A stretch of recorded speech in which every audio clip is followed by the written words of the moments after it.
Segunda media hora del programa y estamos hablando de encuestas. Muy pronto se viene una encuesta de la UMSA, Universidad Mayor de San Andrés, que con con el rigor científico que se requiere para hacer una encuesta, ustedes ya la van a lanzar. Franklin, eso es un buen dato. Berito, te agradezco por permitirme anunciar a la población que más de 20 instituciones, entre las cuales está, por supuesto, la carrera de Ciencia Política de la UMSA, la Fundación Jubileo, algunos medios de comunicación, la Universidad Mayor de San Simón, con su carrera de también. Ciencia Política, sí, ¡Qué maravilla! está la UPEA, en fin. Estamos haciendo una encuesta con 14,000 personas encuestadas Significativo. en todo el país, en todas las provincias. Va a ser la encuesta más seria, creo yo, y más aproximada que va a tener la población, sin ningún tipo de sesgo, porque nosotros como universidad tenemos el compromiso de decir lo que está pasando en el país, de manera que lo que se ve se anota. Si alguien está ganando contundentemente, la encuesta nos va a decir con absoluta fidelidad lo que está sucediendo y creemos nosotros que ese es un aporte que tiene que hacer la academia para un poco esclarecer esta incertidumbre, porque a veces uno tiene encuestas de una naturaleza, de otra. Si una encuesta dice una cosa y otra encuesta dice otra cosa, una de las dos está mal. Entonces, nos hemos propuesto no depender de otros estudios, sino tener nuestro propio estudio, y te lo anuncio, y además, por supuesto, que vendremos aquí también a presentar nuestros estudios. ¿Cómo que también? Aquí primero vendrá. Bueno, pues, vamos a estar acá y vamos a presentar nuestros estudios para que la gente se entere de cuál es el verdadero panorama de la situación electoral boliviana. Qué bueno, porque ayer han salido encuestas en el periódico La Razón que nos han llamado poderosamente la atención, porque son encuestas que tienen datos completamente diferentes a los que se había planteado. No sé con cuál cuadro voy a ir primero para que vayamos revisando. Este es el periódico La Razón y ahí está. La coyuntura política dice, este es de la ciudad de La Paz, y ahí tengo un porcentaje que me dice 35% Don Evo Morales, 33% Carlos Mesa y 7%. Estamos hablando de La Paz. Un segundito, por favor, volvemos al cuadro anterior. Bueno, como puedes ver, esta encuesta te presenta una brecha muy estrecha entre Evo Morales y Carlos Mesa, porque anteriormente el señor Evo Morales tenía una predominancia muy robusta, particularmente en La Paz, y esto seguramente es en veremos en el La Paz urbe. Estamos hablando de La Paz, la ciudad, sí, dentro de los barrios paceños, 40% Don Evo Morales, 32%. No se está considerando aquí de ninguna manera lo que serían las provincias. Sí, ¿No es en cierto? absoluto. Eso queda muy claramente establecido. Vamos a ver qué tiene en el otro, por favor, en el otro cuadro que tenemos. Adelante.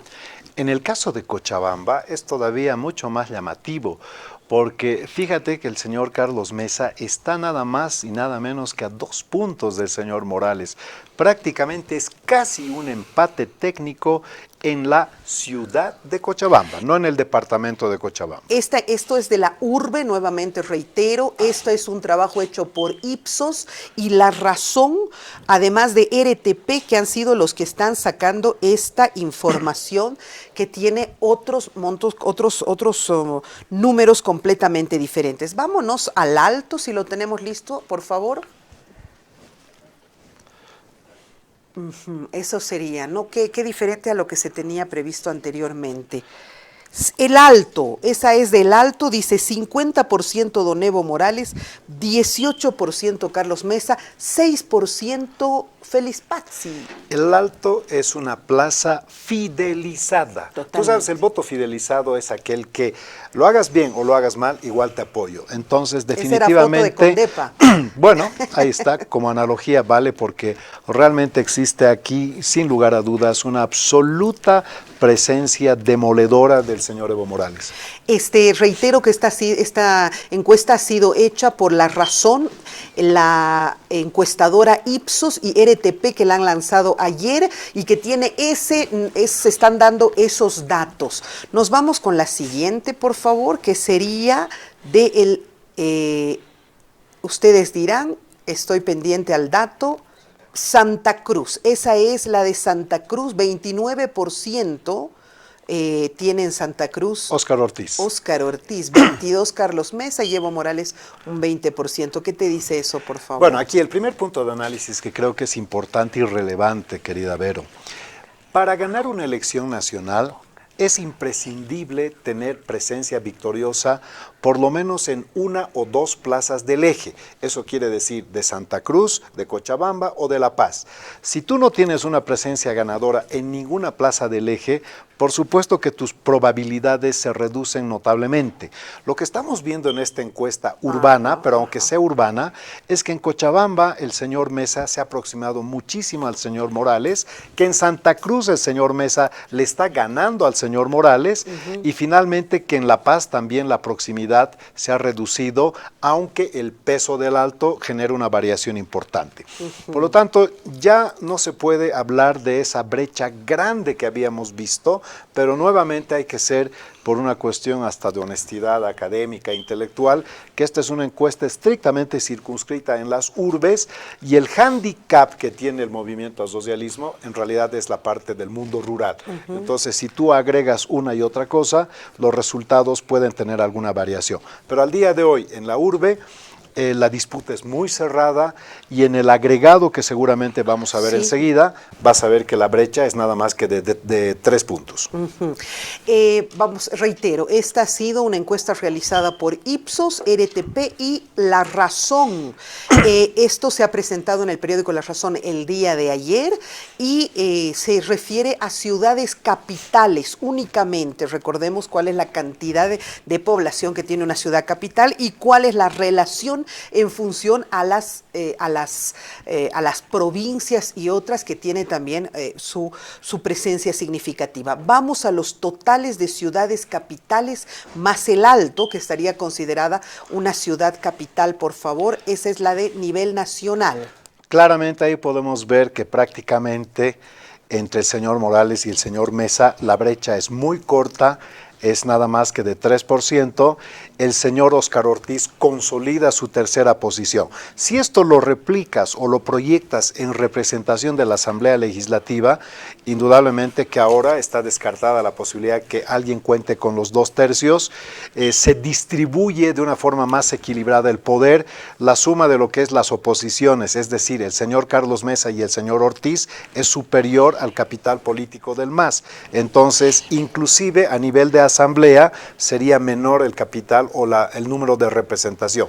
Pero como esta visión es únicamente urbana, es bueno reiterarlo repetitiva y machaconamente, porque cuando veamos resultados agregados y cuando veamos las encuestas de la UNSA, con Jubileo y todas las otras organizaciones, vamos a tener realmente una película mucho más clara, querida Vero.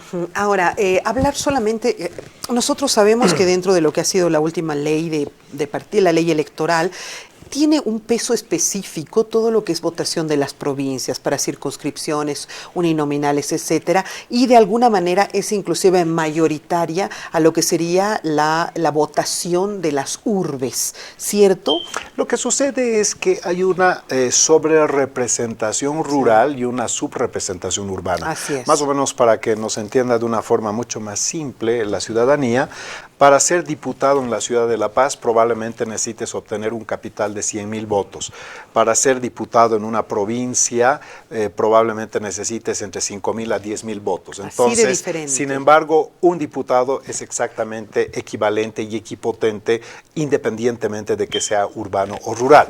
Así que el sector rural, que es una plaza fuerte del movimiento al socialismo, es el que le aporta una cantidad de escaños muy importante para la representación de la Asamblea Legislativa.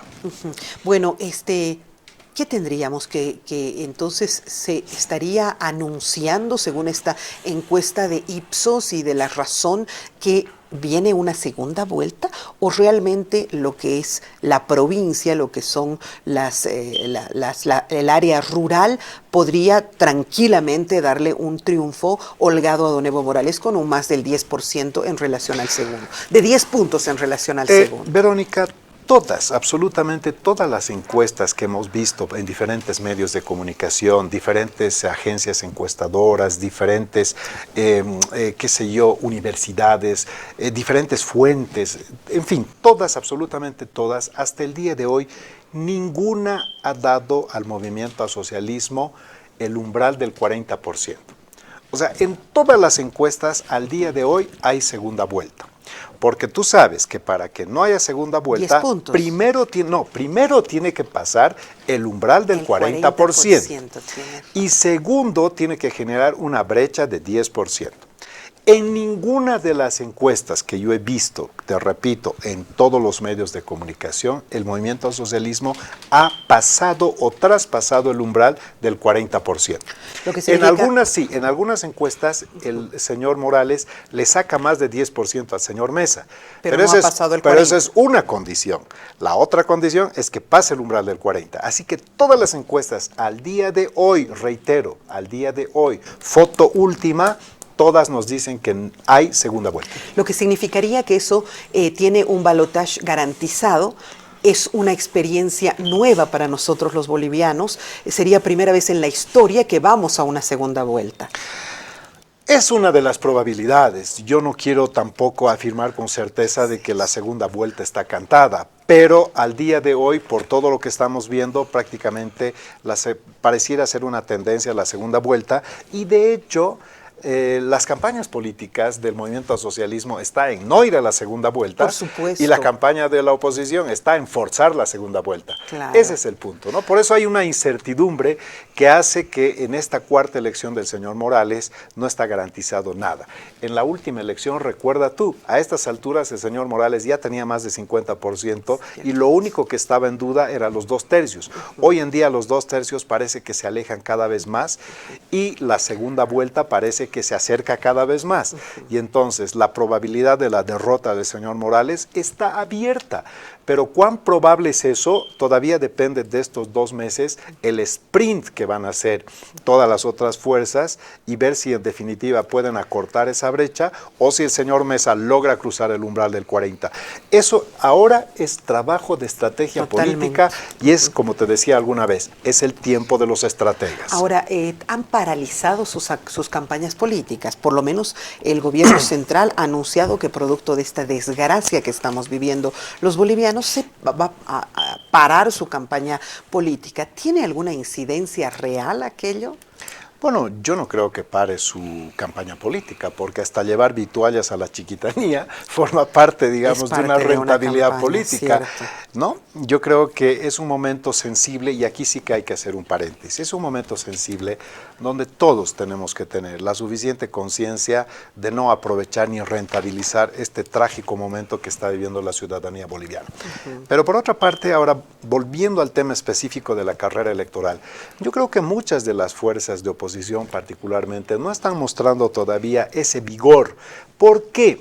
Porque las campañas políticas, y tú lo sabes muy bien, requieren recursos económicos, humanos, logística, organización, despliegue territorial.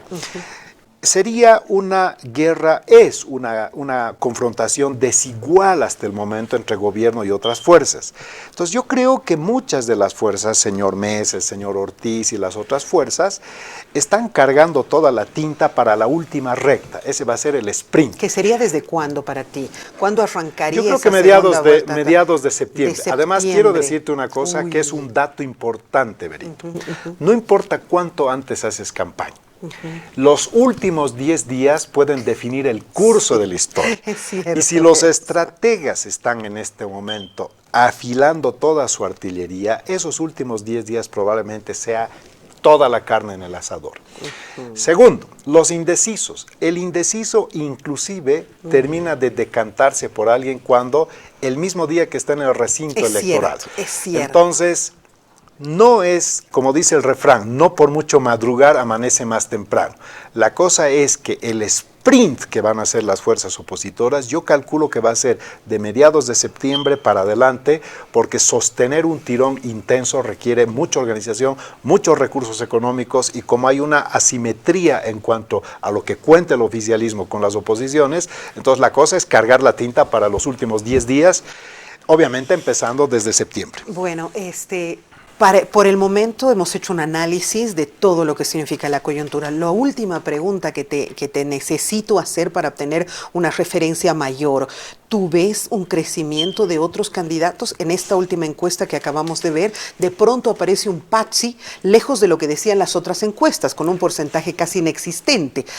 Veo un Pazzi un poquito más posicionado, con una presencia mayor al 3%, en fin. ¿Qué sucede con los otros candidatos? ¿Quiénes han crecido, quiénes han decrecido y quiénes, bueno, está el japonés, chino, ¿no es cierto?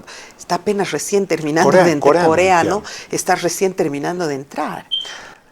Esta elección ya no tiene cabida para algunas candidaturas que son muy exiguas, muy pequeñitas y casi nada influyentes. De hecho, yo no entiendo por qué algunas candidaturas porfían en continuar. Sí, lo mismo pienso. Quizás deben tener dinero y tiempo porque aquí les hice el desafío. Es algo que realmente, pero es un derecho legítimo. Ya, pero yo les pregunté, oye, ¿vas a perder tu personería? Puede ser menos del 3%, vas a perder. Ah. Sí, pero igual la perdía si no participaba porque ya son 2 elecciones que no participo. Absolutamente respetable. En un Estado democrático no se le puede coartar el legítimo derecho a la participación política. No obstante, para mí es un tanto llamativo. ¿Por qué? Porque las campañas no son gratis, ¿no? Y el tiempo y el esfuerzo tampoco. Entonces, quizás yo creo que el mismo tratamiento de las casas encuestadoras casi ya no está tomando en cuenta más que las 3 primeras posiciones, con algunas ligeras variantes de 2 candidatos, Víctor Hugo Cárdenas y Félix Pazzi. Ahora, crecieron. Sí, y si sacan 3 o 4%, yo te digo, es un buen capital político. Ya. ¿Por qué? Porque son fuerzas que así y todo van a tener una presencia en la Asamblea Legislativa. Así es. Y si lo proyectas en la lógica de los pactos políticos futuros, pueden ser el 1 voto de o oro. 2 diputados pueden generar realmente lo que tú dices, el voto de oro. Así que, pero además proyectarlos en el tiempo, ¿no? Porque sabemos que estos no son, de pronto Pazzi no es un candidato para ahora, probablemente sea un candidato para más adelante, habrá que ver. Lula ganó la 3ª vez, no es que a la primera ganas. Lo mismo sucedió con Ollanta-Humala, que ganó recién en su tercera o en su segundo intento. Es así, no hay que pensar que porque eres la primera vez y te va mal, no. Probablemente el señor Mesa gane o probablemente pierda, pero lo que es casi seguro es que Comunidad Ciudadana va a tener una participación muy importante en la Asamblea Legislativa. Y entonces, es tan importante hacer una gestión de gobierno como hacer una gestión de oposición. Claro que sí. Pero la cosa es que la oposición pues razone en clave orgánica, no se atomice, no se peleen por los escritorios y más bien sean altamente propositivos. Porque si quieres crecer políticamente, tienes que ser alternativa. Claro y a la gente lo que le interesa saber es qué propones tú en salud, en educación, en energía, en medio ambiente, y entonces vas creando y fidelizando una votación para una futura campaña. Lo que queda claro es que vamos a tener un parlamento sin ese 2/3 que se había tenido. Esa es una de las mejores noticias, ¿no? Porque la excesiva concentración de poder rompe la lógica de la negociación y por lo tanto genera un autoritarismo que prácticamente se va decantando de una forma que es siempre más perversa que benigna.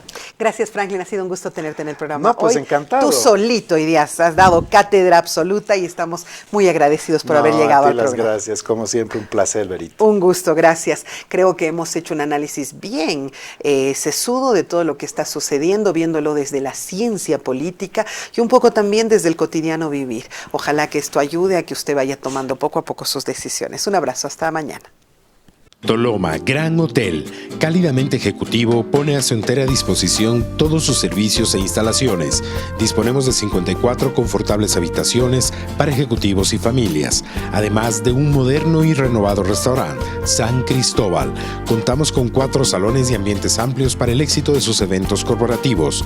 Nuestro propósito es brindar experiencias memorables, ofreciendo los más altos estándares de confort, comodidad, elegancia y atención personalizada.